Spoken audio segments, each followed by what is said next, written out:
J'ai 4 salariés. Au total, on a une quinzaine de familles. Et j'ai ouvert en mars 2025. Comme tu le sais, j'ai eu mon fils une semaine après avoir ouvert.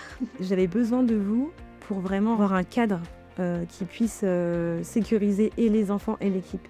Et ce cadre-là, j'aurais pas pu le faire toute seule en si peu de temps. Ça m'aurait pris des années. J'y aurais jamais pensé si on n'avait pas échangé ensemble, alors que c'est une évidence. Dans différents groupes desquels je fais partie, les gens se posent des questions de planning, mais ils sont ouverts depuis 10 ans. Je me dis, mais comment c'est possible? Je sais au fond de moi que je ne fais pas ça pour l'argent. Je le fais aussi parce que je veux apporter quelque chose vraiment aux enfants qui sont les adultes de demain, mais que c'est pas gratuit. Le prévisionnel de la première année, j'étais à 270 000 euros de chiffre d'affaires. Je reste dans mes prévisions. J'avais prévu de me payer à partir de la fin de cette année, ce sera le cas. De payer un peu plus l'année prochaine, ce sera le cas. Franchement, ton témoignage, je pense qu'il va rassurer beaucoup de gestionnaires. Alors Lalia, on s'est rencontrés en 2024, juste avant que tu ouvres ta première micro-crèche. Et aujourd'hui, tu diriges l'univers des pépites. T'as combien de salariés? J'ai 4 salariés. Donc vous êtes 5 avec toi en tant que dirigeante. Tout à fait. C'est ça. Et t'accueilles combien de familles dans cette crèche? Et j'accueille 13 enfants par jour. 13 enfants, mais avec des temps partiels. Donc un peu plus de parce familles. qu'au total, on a une quinzaine de familles. Ok, donc ça c'est un bon mix, ça veut dire que tu n'as pas non plus trop de variations d'un jour à l'autre. Comment tu t'es décidée à te lancer Oui. dans l'aventure micro-crèche? Alors oui, donc moi, je viens pas du tout du secteur de la petite enfance. J'ai décidé de me lancer après, on va dire, après une grande introspection et après la remise la remise en cause de ce que je faisais. Donc j'ai travaillé 10 ans dans le secteur privé, chez un constructeur auto. Et où j'évoluais très bien, où ça se passait hyper bien pour le coup. Mais sur les dernières années, je me disais régulièrement que ça collait plus avec mes valeurs et que j'allais certainement partir un jour pour faire quoi, je ne savais pas encore. Mais finalement, j'ai décidé, après mon premier congé maternité, donc au retour de mon premier congé maternité, j'ai eu la bonne surprise d'avoir un mail dans ma boîte qui annonçait que l'entreprise mettait en place un plan de départ volontaire. Et c'est là que j'ai décidé de sauter sur l'occasion, sachant que je ne savais pas encore ce que j'allais faire pour le coup. Et c'est seulement, du coup, ça a été un peu le déclic pour me dire, OK, maintenant, il faut que tu réfléchisses à ce que tu veux faire. Et moi, je viens d'une grande famille, j'ai 6 frères et sœurs. Ma mère a été asthmate, donc j'ai toujours baigné avec beaucoup d'enfants autour de moi et j'adorais m'en occuper. J'ai des anecdotes où ma mère me disait bah, c'est toi qui as enlevé les manteaux des enfants que je gardais alors que tu avais à peine quelques mois de plus ou quelques années de plus. Donc voilà, j'ai toujours vraiment eu j'allais dire, cette passion pour les enfants, mais au-delà de la passion, cette fascination. Parce que l'enfant, enfin le bébé, en tout cas le nourrisson de 0 à 3 ans, je trouve que c'est fascinant le développement qu'ils peuvent avoir. En quelques semaines, en quelques mois, en quelques jours. J'ai toujours trouvé ça vraiment très, très, très, très fascinant. Et donc, je me suis dit, OK, ce sera la petite enfance. Mais je ne savais pas encore quoi. Ça arrivait assez naturellement de me dire, bah, je vais ouvrir une micro-crèche. Pas une crèche parce que j'étais déjà dans l'optique où je me disais, si je veux faire quelque chose de qualité, il faut que ce soit petit. Donc, on n'était pas encore, on était, je pense, au tout début des problématiques qu'on peut connaître sur la petite enfance et des scandales qu'on a pu malheureusement avoir, mais on n'y était pas tout à fait. Ouais, t'étais Et pas moi, encore échaudée par les médias. non, non, pas Ouais. du tout. Mais moi, j'avais déjà une fille, et puis et puis j'avais été entourée d'enfants toute ma vie, en fait. Donc tout de suite, je me suis dit, OK, je peux ouvrir une crèche ou une micro-crèche, mais je veux que ce soit quelque chose de qualitatif et que vraiment que je puisse permettre de pouvoir assurer un développement tout en individualisant, en personnalisant le mieux possible l'accueil. Ouais. Et donc c'était, bah, OK, ce sera pas une crèche, ce sera une micro-crèche. Et à partir de là, ben, je suis allée sur Google et puis c'est parti. Aussi Alors rapidement ça, que ça. ouais, déjà on a un peu le même parcours parce que moi aussi j'étais dans une grande entreprise, j'étais cadre et j'ai fait un peu la même réflexion que toi en ayant ma fille, donc je te comprends totalement. Et c'est vrai qu'il y a beaucoup de dirigeantes de micro-crèches qui font ce trajet-là, quoi. En ayant leur premier enfant, elles se disent, voilà, c'est pas la vie que je veux, vouloir retrouver un autre rythme et faire un métier qui a plus de sens. Pour autant, tu dis que ça se passait bien, hein, t'aimais bien ton Oui, job et tout. oui, oui. À ton avis, qu'est-ce que ce job-là avait comme compétences qui peuvent t'être utiles en tant que dirigeante de crèche? Ah, bah, clairement, c'était de la gestion. Parce que moi, j'étais manager grand compte dans mon premier poste et c'est ce que j'ai fait un petit peu tout au long finalement. Et donc, c'est vraiment de la gestion de portefeuille, du commercial, de la Donc le côté prospection. commercial, hein. Le côté commercial et le Gestion et côté commerce. gestion. J'ai pu organiser des événements où je devais gérer des équipes. Donc, il y a eu ce côté un peu voilà, gestion qui me facilite aujourd'hui beaucoup, beaucoup la vie. Et pour autant, tu t'es dit comment je vais faire pour devenir dirigeante de la petite enfance. C'était pas non plus une évidence pour toi. Non, parce que je suis quelqu'un quand même assez scolaire pour le coup. Et c'est vrai que moi, quand on me donne quelque chose à faire, j'arrive, j'arrive à le faire. Tant que je suis ce qui est un petit peu indiqué, je sors des clous parce que j'aime bien le mettre à ma sauce quand même. Mais pour gagner du temps, je me suis dit, OK, sur le papier, je sais que je saurais le faire, il n'y aura pas de débat. Mais j'ai besoin de gagner du temps, j'ai besoin d'être efficace, j'ai besoin d'être compétente avant de commencer parce que c'est pas non plus commencer un simple stage, par exemple, entre guillemets. C'est vraiment que je vais diriger une entreprise, donc il faut que j'ai une certaine posture et que j'ai déjà des compétences qui soient Mhm. présentes pour le faire. Et c'est pour ça que j'ai fait appel à vous. T'as fait appel à nous, mais t'avais déjà commencé. Donc, Ouais. avant de faire appel à nous, t'en étais où?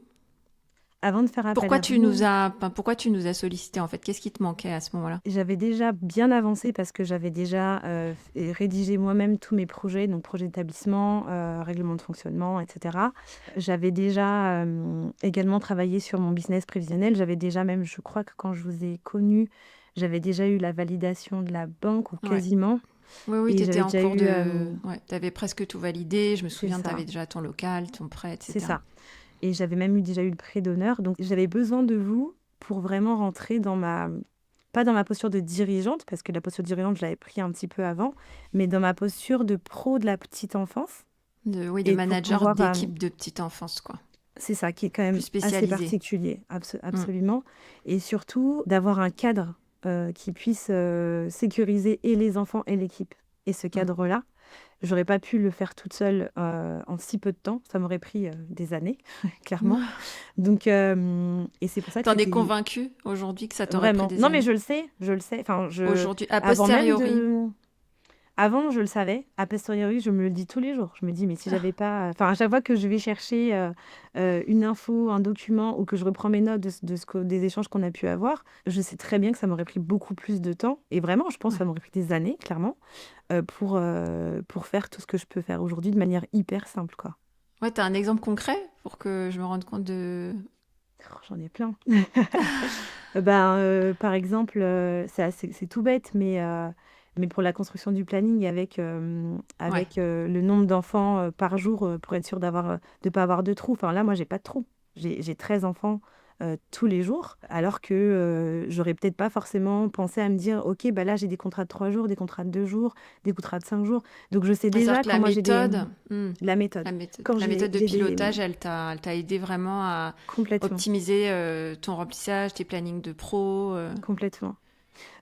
Typiquement, pour les plannings, souvent, je vois dans différents groupes desquels je fais partie, où les gens se posent des questions de planning, mais ils sont ouverts depuis 10 ans. Je me dis, mais comment c'est possible? Enfin, moi, je suis ouverte depuis un an. Je me pose zéro question, en fait. Donc, le planning, c'est clair, c'est net, c'est clair dans la tête des pros. Quand il y a une absence, par exemple, le planning dégradé, j'y aurais jamais pensé si on n'avait pas échangé ensemble, alors que c'est une évidence. Parce qu'en plus, c'est tellement nécessaire, surtout maintenant, parce qu'on a dans ce secteur encore plus maintenant. Donc ce sont des choses qui sont d'une aide au quotidien, qui sont vraiment, c'est Ah bah ça inestimable c'est vraiment, super. pour le coup. Et écoute, en fait, quand tu dis le planning dégradé, pour les auditeurs, je précise, donc là tu parles du planning que tu appliques en cas d'absence. Donc C'est ça, ça. c'est quelque chose qu'on a travaillé ensemble. Ça, Mmh. tu l'utilises enfin, de façon automatique. Il n'y a pas eu de problématique pour tes équipes. Non, bah, c'est tellement, moi je suis quelqu'un de très cadré et quand j'ai embauché mon équipe, je leur ai vraiment dit texto d'une manière hyper transparente et je leur ai fait surtout comprendre que c'était pour le bien-être de tous. Mm. D'avoir des choses qui soient hyper cadrées. Donc, elles avaient même, avant de commencer à travailler, elles savaient qu'il y avait un planning dégradé, elles savaient que en l'absence de telle personne, c'était telle personne qui devait faire des heures sup, etc. Donc, en fait, je m'en occupe même pas. C'est Ouais, ma c'est directrice qui s'en occupe. automatique. Ouais. Absolument. T'as la même équipe d'ailleurs depuis que t'as ouvert? J'ai malheureusement eu deux départs pour des raisons de santé. Donc, j'ai deux Mhm. pros qui sont partis pour se réorienter complètement. Mais sinon, du coup, j'ai toujours la directrice et une des APE qui sont les Ok, mêmes. mais en tout cas, c'est plutôt pas mal parce que dans le secteur aujourd'hui, tu sais que le turnover est très élevé. Donc là, ça fait plus d'un an que tu es ouvert et au final, tu as eu que 2 départs et c'était pour des raisons de santé et non pas parce que tu n'arrivais pas en fait à les Oui, intégrer oui, ou oui, ce tout genre à de fait. choses. Non. Donc ça, bravo. Je pense que c'est un soulagement aussi pour toi et puis pour les familles. Donc on a vu, ce que tu me disais, c'est que les plannings fonctionnent bien, t'as pas cette problématique-là de devoir gérer. J'imagine que quand tu vas sur les groupes, tu disais je fais partie de plusieurs groupes de gestionnaires, tu dois probablement constater que c'est quand même un problème en ce moment. Est-ce que tu as des échos des collègues Euh, sur les plannings, sur l'absentéisme? oui, oui, c'est un problème. En ce moment, je pense que c'est un problème. Enfin, depuis que moi j'ai ouvert, de toute façon, même avant que j'ouvre, je voyais constamment ce genre de problème dans les échanges qu'on peut avoir. Et Ça te faisait peur? bah non, pas du tout. Je me disais, enfin moi après, je suis pas quelqu'un de, je suis très terre à terre, donc ce qui arrive doit arriver et puis voilà. Donc ça me Mm. faisait pas peur parce que, bah, déjà parce que j'avais le planning dégradé et parce que mes pros elles le savaient. Et d'ailleurs, j'ai mis beaucoup de temps avant de remplacer ma première pro qui est partie. Et malgré ça, les pros elles ont fait le travail comme il fallait. Alors que c'était le tout Ouais, début, donc elles auraient pu très bien partir en courant en se disant bah j'en peux plus, mais non. Mais non, ouais. on avait vraiment ce cadre qui faisait que ça marchait très bien. Donc ça me faisait pas peur. Maintenant, je suis tellement perfectionniste que ça m'embête vraiment beaucoup de demander autant aux équipes et de ne pas réussir à recruter quelqu'un rapidement lorsque j'ai Ah un oui, départ. mais ça, t'as pas le choix, c'est le Voilà. secteur. Mais ça, j'ai pas le choix. Franchement, Tu... je l'ai très mal vécu la première année parce que je me disais, mais c'est pas possible. Je me suis remis en question Parce complètement. que Je tu regardais cherchais s'il y la avait bonne personne et que parce que parfois, ben, il n'y a c'est pas ça la et bonne ça prenait personne. beaucoup de temps, beaucoup de temps et Ouais. pourtant j'ai reçu beaucoup de candidatures, mais je me disais: «Mais c'est pas possible» et voilà, j'ai appris un peu à lâcher prise sur le sujet en disant: «C'est pas forcément nous qui sommes pas, comme il faut, c'est Mm. qu'il y a un problème dans le secteur» et du Ouais. coup maintenant, voilà, pour la deuxième j'étais moins «stressée» entre guillemets. Quand tu dis il y a un problème dans le secteur, justement, j'allais te demander, est-ce que tu ressens, comme tu es une jeune gestionnaire, hein, on peut dire ça fait plus d'un an Mmh. maintenant, mais tu fais partie de la nouvelle génération des gestionnaires, donc tu es arrivée déjà pendant la crise. Est-ce que toi, avec ce recul d'un an et quelques, tu sens la crise? Est-ce que tu sens que le marché est tendu? Enfin, comment tu sens le marché en fait? Comment ça se passe pour toi les inscriptions? On a compris que pour le recrutement, tu n'as pas forcément 1000 super candidats, mais pour ce qui est des Mmh. familles et de ton chiffre d'affaires. Alors moi, j'ai la chance d'être dans une ville qui est très dynamique, où je reçois beaucoup de demandes. Donc j'aurais pu être à 13-14 enfants par jour, le 17 mars 2025 quand j'ai ouvert, clairement. Et c'est toujours le cas. Donc franchement, je suis très contente. Maintenant, je m'assois quand même pas sur mes lauriers. J'utilise quand même les conseils que vous m'avez donnés. Donc tous les ans, je refais de la com. Pour les auditeurs, je précise quand même que ça a été beaucoup travaillé en Oui, amont, oui, donc tu as tout beaucoup à de fait. demandes, mais c'est pas venu tout cuit non plus dans ton bec. Non, non, non. Il y a eu Non, beaucoup de parce démarches. que tout à fait. Il y a toute la communication qui a été mise en place et j'ai la chance d'être vraiment beaucoup soutenue par la mairie. Si je mets un post sur les réseaux, que je leur demande Mm. de le reposter, ils vont le faire. Là, pour la rentrée, j'ai remis, alors que j'ai déjà des préinscriptions, mais on a quand même remis un petit article dans le magazine qui va sortir au mois d'avril. Donc, on a toujours ce travail dessus. Je sais que pour toi, il y avait cette question aussi de... t'es quelqu'un quand même de très orienté vers bah, la mixité sociale, la recherche de valeurs, de pouvoir aider les autres. Est-ce que pour toi, ça a été un problème, le fait de te lancer dans le privé, dans un secteur où bah, les familles ont quand même un coût résiduel, le reste à charge, qui est relativement élevé? Comment tu vis ça aujourd'hui? Je le vis très bien parce que même si c'est un service public qu'on rend, ça reste quand même, une entreprise qu'on doit gérer, donc je fais bien la part des choses entre les 2. Et ça, je pense que c'est un peu mon passé qui me permet d'avoir cette distinction et d'être à l'aise avec le sujet, d'une part, mais aussi d'autre part, c'est aussi le podcast que j'ai pu écouter, parce que ton podcast, je l'ai écouté avant qu'on se connaisse et j'ai écouté tous les épisodes avant. Et puis parce que je sais au fond de moi que je ne fais pas ça pour l'argent, je le fais aussi parce que je veux apporter quelque chose vraiment aux enfants qui sont les adultes de demain, mais que c'est pas gratuit. Donc je suis hyper à l'aise Ah, ça c'est bien. avec le fait que oui, on a besoin de toute façon d'argent pour que ça fonctionne. Mm. Et même si on parle d'enfants, même si on parle d'humains, ben on n'est pas chez les bisounours, hein, on a besoin Ouais. d'avoir de l'argent pour que la qualité soit au niveau. Donc j'ai pas trop de soucis avec ça. Et puis pour la mixité, de la même manière, je me suis installée, comme tu sais, volontairement dans un quartier prioritaire de la ville. Et je suis très contente parce que du coup, il y a beaucoup de familles qui viennent, pas du quartier prioritaire, mais qui viennent du quartier plus aisé. Et ça les force vraiment à monter, entre guillemets. Enfin, je dis monter parce qu'il y a en haut et en bas Ouais, dans la à ville. venir dans Ça le les, ça les, quartier. à venir dans le quartier. Et du coup, je pense ils ont moins cette appréhension de se dire, ouh là là, le quartier populaire, etc. Parce que là, leur enfant y est, leur enfant fait Intéressant. des balades autour de la crèche. Et du coup, tout se passe bien. Et d'ailleurs, ils sont hyper contents qu'on fasse des sorties à l'extérieur aussi. Donc Il y a non, un je suis intérêt, ouais, c'est plutôt à clair. l'aise. Mm. Mm. Ça, c'est bien. Est-ce que par rapport à ton prévisionnel, si on peut parler d'argent, est-ce Mhm. que tu arrives à avoir à remplir tes objectifs, à avoir le bon chiffre d'affaires? Est-ce que tu suis ça de près? Je suis ça de très près, avec un peu de retard quand même, parce que la première année, bah, comme tu le sais, j'ai eu mon fils une semaine après avoir ouvert. Donc Ça, c'était la surprise forcément, du chef, c'est Lalia qui arrive à ouvrir sa crèche c'est et ça. à avoir son bébé en même temps. Voilà. Et donc, bah, j'ai beaucoup procrastiné. Je me suis occupée surtout des priorités. Et mon plan de trésor qui était déjà fait, je ne l'ai pas forcément mis à jour Mm. avant septembre 2025. Au final, je me retrouve assez bien là en 2000, à fin 2025. Mais pour le début 2024, c'était un peu compliqué. C'était moyen. C'est quand même assez moyen. Je reste dans mes prévisions. J'avais prévu de me payer à partir de la fin de cette année, ce sera le cas. De payer un peu plus l'année prochaine, ce sera le cas. Donc en termes de prévisionnel, je suis plutôt contente aussi. T'es contente aussi. En plus, t'as qu'une micro, donc c'est pouvoir Oui. se payer avec une seule micro, c'est bien aussi. Quand tu as fait ton budget prévisionnel, est-ce que tu te souviens du montant du chiffre d'affaires que tu prévoyais sur une année pleine, une année de, on va dire, de rythme de croisière, pour pouvoir couvrir toutes tes charges, te payer tes salariés, te sentir, on va dire, confortable? Sur le prévisionnel de la première année, j'étais à 270 000 euros de chiffre d'affaires. D'accord, c'est ce que tu avais prévu. Est-ce que tu penses que c'est atteignable? Est-ce que tu penses que en 2026, c'est quelque chose que tu peux atteindre, voire dépasser? L'objectif là, c'est de le dépasser, Ouais. absolument. Et Avec les tu, persos d'entreprise que j'essaie de mettre en plus.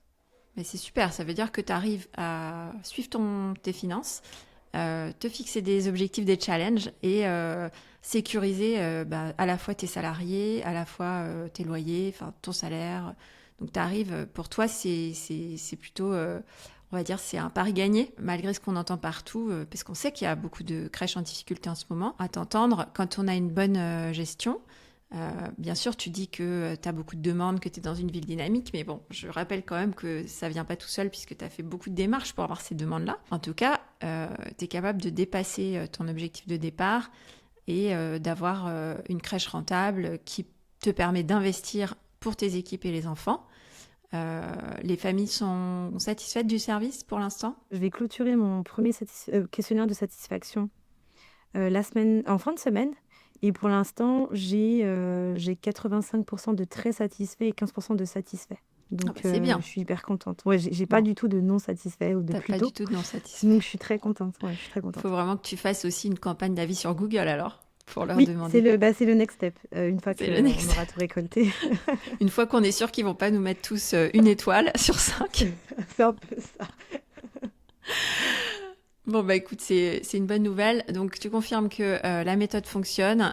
Donc, quand je dis la méthode, nous, on t'a proposé une méthode avec 4 professionnels, 13 enfants par jour, des plannings qui tournent de façon très systématique, un planning dégradé pour les absences. Tu as onboardé aussi ta directrice avec notre technique, notre méthode. Absolument. Ça se passe bien avec ce binôme-là. T'as l'air assez sereine. On dirait qu'elle arrive à bien te seconder.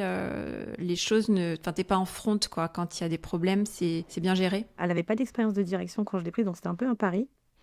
Mais elle est géniale. Surtout, elle prend beaucoup d'initiatives, donc c'est pas quelqu'un qui est dans l'attente. Et, Mhm. et comme l'onboarding s'est fait avec beaucoup, encore une fois, je me répète, mais avec beaucoup de cadres, elle savait ce qu'elle avait à faire, elle savait ce que moi j'avais à faire, elle savait qu'elle pouvait me solliciter autant que possible. Donc c'était quand même une formation au début pour elle hein, Mm. d'arriver sur ce poste-là, mais dans un très bon mindset. J'ai pas forcément beaucoup de choses en front. Elle se rassure en me posant des questions, en me disant est-ce que je peux, mais parce que c'est son premier poste de direction aussi. C'est très Mais bien, de toute finalement, façon. je lui dis, enfin là, c'est très rare que je lui dise non, on fait pas. C'est vraiment pour se rassurer.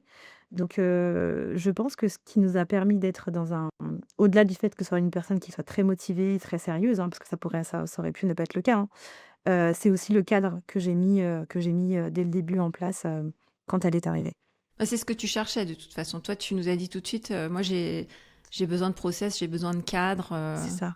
Mm, mm, mm. Tu voulais pas t'improviser et tu as eu raison, ça a bien marché. Mm. Donc aujourd'hui, tu vois la différence. Est-ce qu'il y a eu des fois où tu t'es dit, ah tiens, là vraiment, je vois la différence. Est-ce que tu as un souvenir d'un moment où tu as repensé à quelque chose, où tu t'es dit, ah bah c'était ça dont j'avais besoin?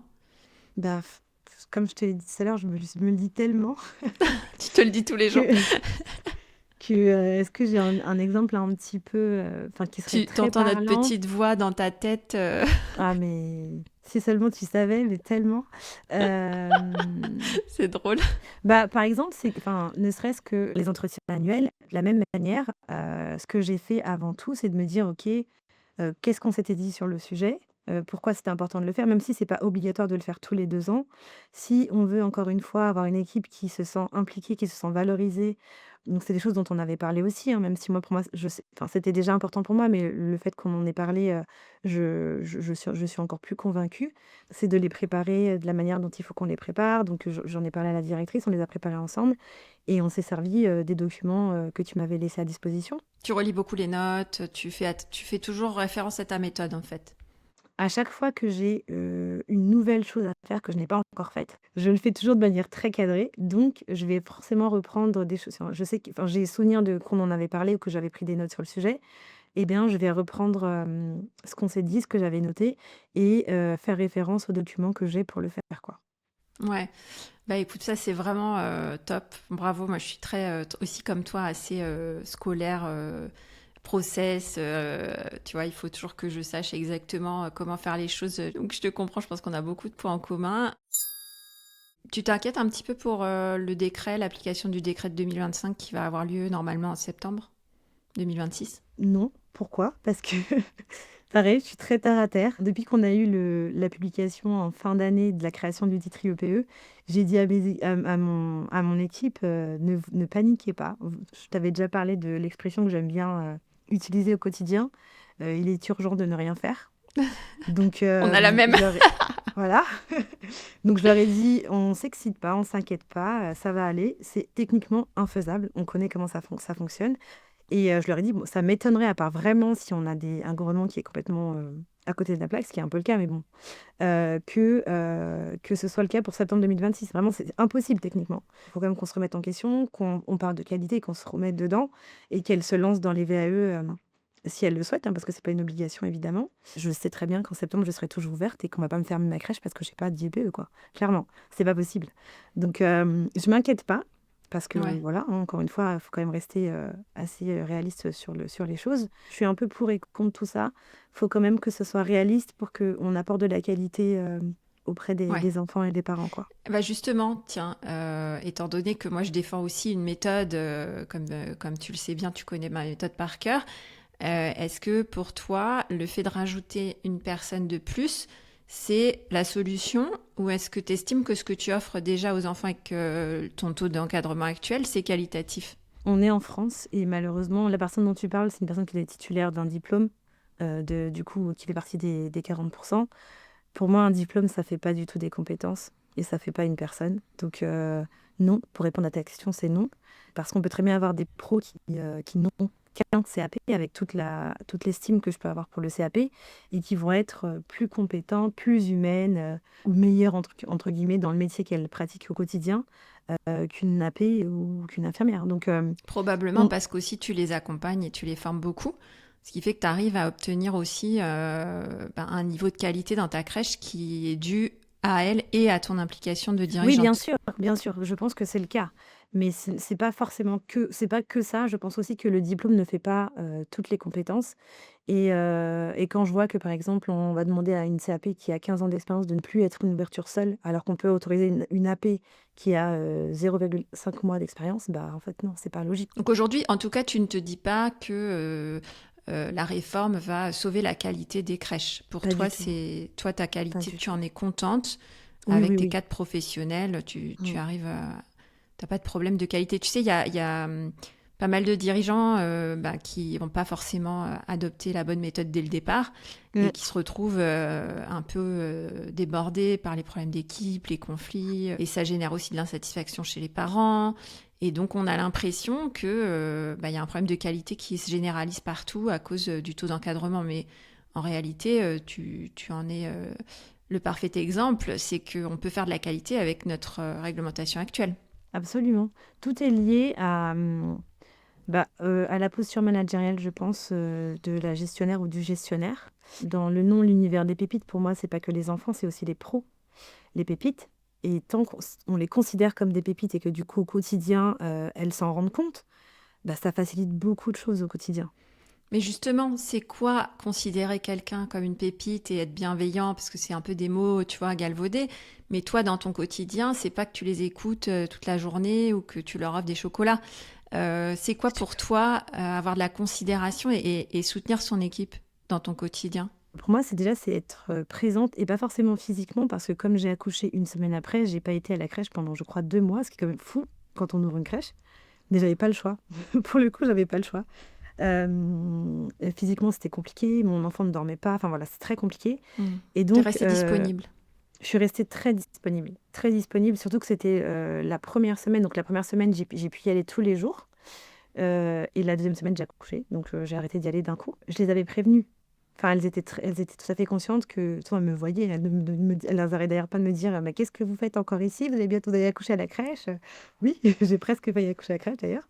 Mais c'est d'être disponible, d'être à l'écoute. Et quand on dit à l'écoute, c'est pas de les écouter, c'est vraiment de pouvoir répondre à leurs attentes, à leurs besoins, de savoir dire non quand c'est pas nécessaire, parce qu'il y a des choses des fois qui ne sont pas forcément nécessaires, d'être gentil mais d'être ferme, d'avoir un cadre, de proposer des formations. C'est hyper Hmm. important parce que moi là, en l'espace de... On a ouvert en mars, donc ça fait un an. En un an, elles ont fait 6 formations, je crois.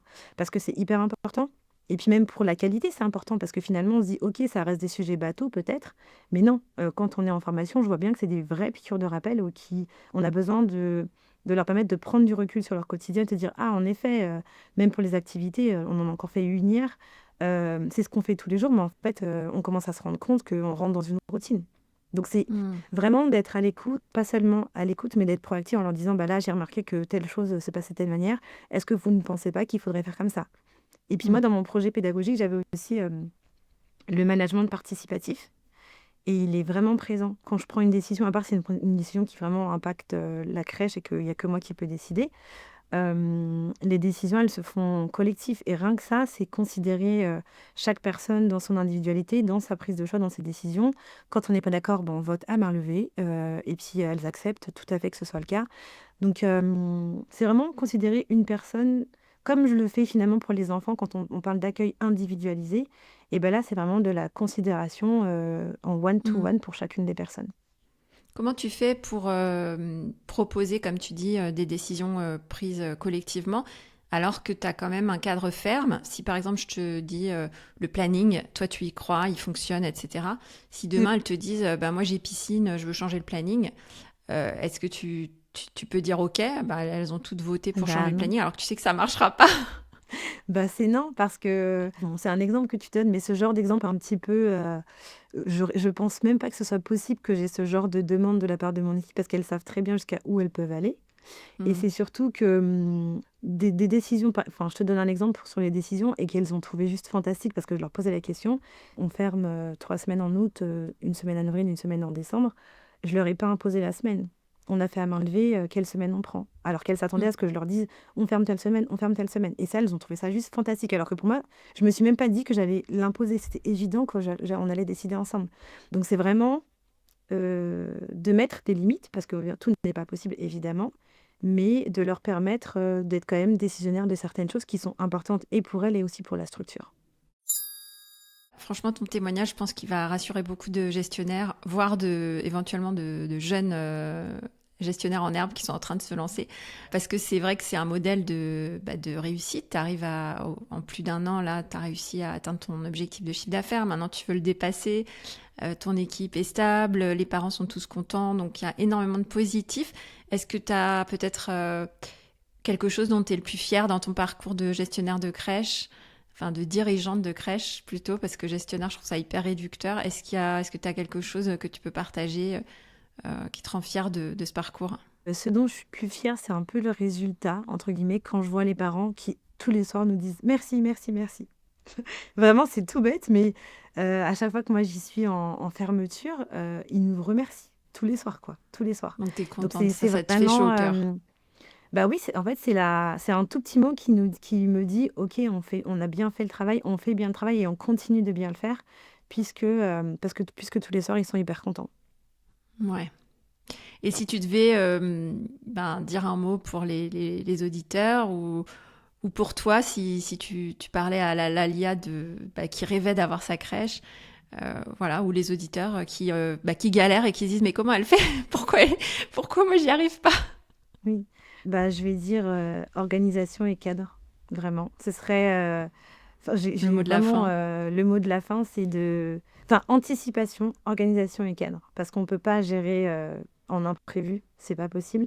Et on a tellement de choses à faire qu'il vaut mieux avoir un cadre pour ne pas se poser de questions, Ouais. pour se poser Donc pour le toi, moins le de questions cadre et la possible. méthode. Hyper important. En Le- fait, moi, vraiment, je me pose pas de questions. Quand j'ai un souci ou quand je dois répondre à quelque chose, je sais que j'ai la réponse dans mon PC, quoi, ou dans ma T'as ton tête. GPS. C'est ça. Et tout ça, c'est parce que j'ai anticipé, j'ai cadré, j'ai organisé grâce notamment à notre partenariat. Mais c'est vraiment ça qui me permet d'être aussi sereine au quotidien. Écoute, ça fait hyper plaisir. Nous, on a été ravis, Aurélie et moi, de travailler avec toi. Le résultat est bluffant, donc bravo. Ça vient vraiment de toi pour le coup. C'est ta force de caractère. Tu as réussi quand même à ouvrir ta crèche, avoir ton bébé en même temps et réussir à relever tous les challenges. Là, tu as atteint tes objectifs. Donc bravo, je pense qu'il y aura un bel avenir pour l'univers des pépites. Et vraiment, je tiens à te remercier pour ta confiance et puis pour ton témoignage et pour voilà, que les auditeurs qui nous écoutent, qui peut-être doutent, se rendent compte que il y a des solutions. Donc Mhm. on peut être épanoui. On n'est pas obligé en 2026 de gérer sa micro-crèche dans le down, dans le burn-out, dans la galère. Vraiment. Vraiment merci d'avoir témoigné de tout ça, Lalia. Et puis moi, je te dis à très bientôt. Merci, avec grand plaisir. Allez, bye bye. Bye bye. Bravo, tu as écouté jusqu'au bout. C'est que la gestion de crèche, ça t'intéresse. Tu as envie de monter ta crèche, mais tu ne sais pas par où commencer. Ou tu as déjà tes crèches, mais tu te sens seule. Tu as peur des projets de réforme. Tu sens que les inscriptions ne sont plus aussi automatiques, mais tu n'es pas seule. Aurélie et moi, on a vu beaucoup de gestionnaires qui traversent les mêmes doutes que toi. C'est pour ça qu'on a créé Référence Petite Enfance. Ce n'est pas qu'un podcast, c'est aussi une agence de conseil. On te partage nos 17 années d'expertise, nos techniques de travail et on t'aide à prendre de la hauteur pour faire décoller tes crèches. On est là pour en parler avec toi, alors prends rendez-vous, le lien est en description de l'épisode. À bientôt!